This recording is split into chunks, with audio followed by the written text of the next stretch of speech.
कलकत्ता से 400 किलोमीटर दूर नोआखली, आज के बांग्लादेश में पड़ने वाला ये छोटा सा जिला हिंदुओं के सबसे बड़े नरसंहार का स्मारक है।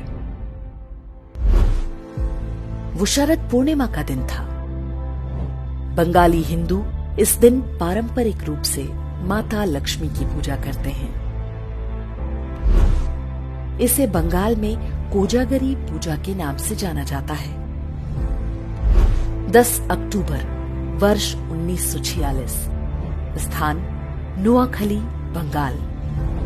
सूफी दरगाह दायरा शरीफ के खादिम पीर गुलाम सरवर ने 20,000 मुसलमानों को संबोधित करते हुए कहा, अपने खेतों में तुम जो चावल उगाते हो उसे कौन खाता है?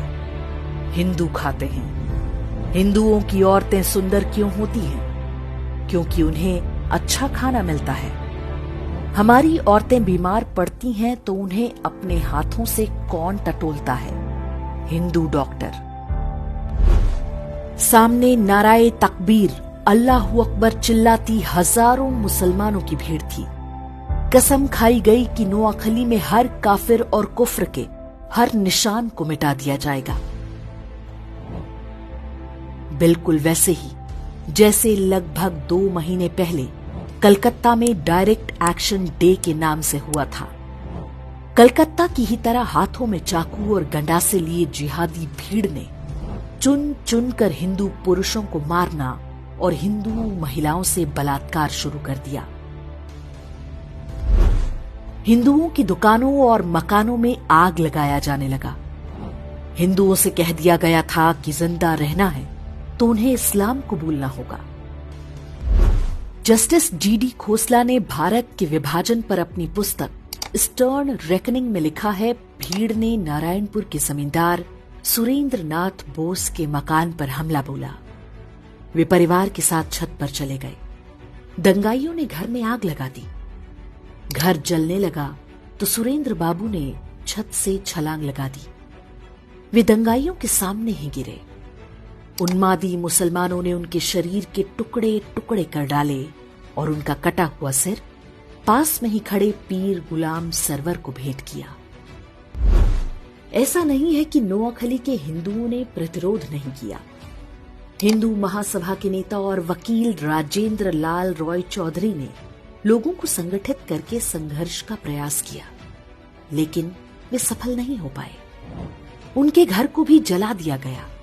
मजहबी दंगाई राजेंद्र लाल रॉय चौधरी को अपने साथ ले गए।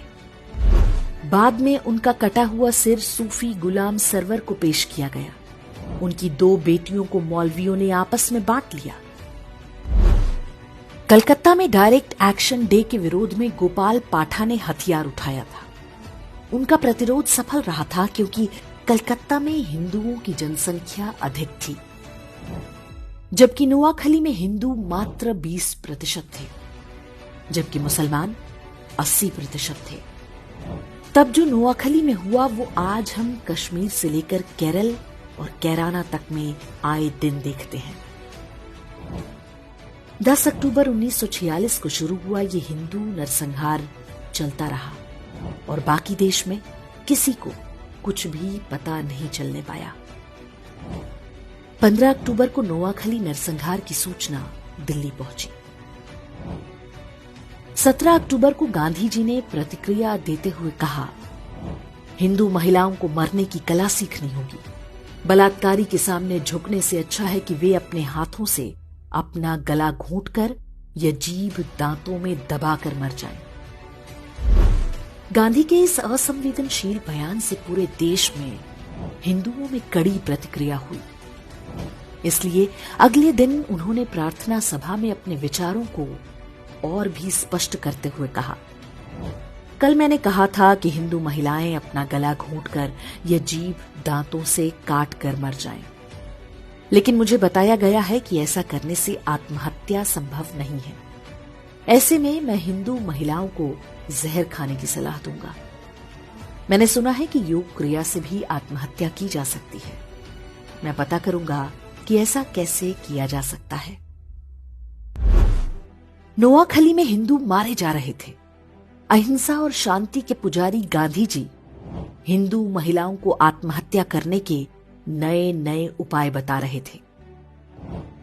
नोआखली और आसपास के क्षेत्रों में जिहादी निर्वस्त्र हिंदू महिलाओं के जुलूस निकाले जा रहे थे, लेकिन गांधी शांति और अहिंसा की अपनी विकृत धारणा का सार्वजनिक प्रदर्शन पूरी निर्लज्जता से करते रहे। 19 अक्टूबर को कलकत्ता के अमृत बाजार पत्रिका में एक समाचार छपा जिसमें नोआखली के विभूति भूषण दास के हवाले से शीर्षक दिया गया, वी ऑल हैव बिकम मुस्लिम। इसमें बताया गया कि नोआखली में अधिकांश हिंदू पुरुषों को काट डाला गया है, महिलाओं और बच्चों को जबरन मुसलमान बना दिया गया, उन्हें गोमांस खिलाया जा रहा है और 5 वक्त नमाज पढ़ने का आदेश दिया गया है। बंगाल के तत्कालीन गवर्नर ने भी अपनी रिपोर्ट में इसकी पुष्टि की। नोआखली में जिन पुरुषों की हत्या की गई, उनकी विधवाओं का निकाह उनके ही पति के हत्यारे के साथ पढ़वाया गया। बूढ़े मौलवियों की गिद्ध दृष्टि छोटी बच्चियों पर थी, जिन्हें वे अपनी हवस का शिकार बना सके। गांधी के कहने पर कांग्रेस के तत्कालीन अध्यक्ष आचार्य कृपलानी और उनकी पत्नी सुचेता कृपलानी नोआखली के दौरे पर गईं। आचार्य कृपलानी ने अपनी पुस्तक Gandhi his life and thoughts में लिखा है कि हमारी मुलाकात बंगाल के मुख्यमंत्री सुहरावर्दी और गवर्नर फ्रेडरिक बरूच से हुई।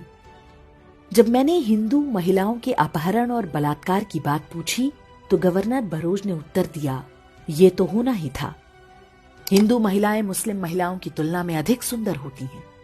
मेरा मन किया कि मैं उन्हें वहीं पर पीट दूं, लेकिन मैंने खुद को रोक लिया। सुचेता कृपलानी ने कुछ हिंदू महिलाओं को बचाकर राहत कैंपों तक लाने में सफलता पाई। पीर गुलाम सरवर हुसैनी इस बात से इतना भड़क गया कि उसने फतवा जारी करके कहा कि जो भी सुचेता कृपलानी के साथ बलात्कार करेगा उसे गाजी की उपाधि दी जाएगी। इसका परिणाम हुआ कि सुचेता कृपलानी हर समय अपने साथ जहर का कैप्सूल रखा करती थी। नोआखली नरसंहार शुरू होने के पूरे 1 महीने बाद गांधी ने वहां का दौरा किया। वे सबसे पहले पास के तिपरा नाम के स्थान पर गए। यहां दंगा पीड़ित हिंदुओं के लिए राहत शिविर चला रही सुचेता कृपलानी के साथ गांधी की मुलाकात हुई। उनके काम से खुश होने के बजाय गांधी जी ने सुचेता कृपलानी से कहा कि कैंप में रह रही हिंदू महिलाओं को निशुल्क खाना ना दिया जाए, बदले में उनसे काम कराया जाए। गांधी जी ने सुचेता कृपलानी को यह निर्देश भी दिया कि वे इन हिंदू महिलाओं से कहें कि वे वापस अपने गांव में जाकर मुसलमानों के साथ मिलजुल कर रहें, चाहे उनकी जान ही क्यों ना चली जाए। नाथूराम गोडसे और उनके मित्र नारायण आप्टे भी तब नोआखली गए थे। वहां पर वे राहत कैंपों में रह रहे हिंदुओं की सेवा करते थे। गोडसे और आप्टे ने वहां जो कुछ देखा और गांधी की बातें सुनी, ये कहना गलत नहीं होगा कि वही आगे चलकर गांधी की हत्या का कारण बना होगा। काशी हिंदू विश्वविद्यालय के संस्थापक महामना मदन मोहन मालवीय ने नोआखली में हिंदुओं के नरसंहार और महिलाओं से बलात्कार के वृतांत सुने तो उन्हें गहरा सदमा लगा। इसी कारण 12 नवंबर 1946 को उनका निधन हो गया। स्वतंत्रता के बाद बंगाल के पहले मुख्यमंत्री बने प्रफुल्ल चंद्र घोष ने अपनी पुस्तक Gandhi as I saw him में लिखा है, गांधी जी ने एक युवा से पूछा कि नोआखली में हिंदुओं और मुसलमानों की जनसंख्या का अनुपात क्या है। युवा ने उत्तर दिया, हिंदू 20% हैं और मुसलमान 80%। गांधी जी ने पूछा, जमीनें किस अनुपात में हैं? युवक ने बोला, 80% जमीनें हिंदुओं की हैं और 20% मुसलमानों की। तब गांधी ने कहा, संघर्ष का असली कारण यही है। अर्थात जिस व्यक्ति को राष्ट्रपिता बताकर देश पर थोप दिया गया, उसने जिहादियों के हाथों हिंदुओं के नरसंहार को आर्थिक असमानता से जोड़ दिया, जबकि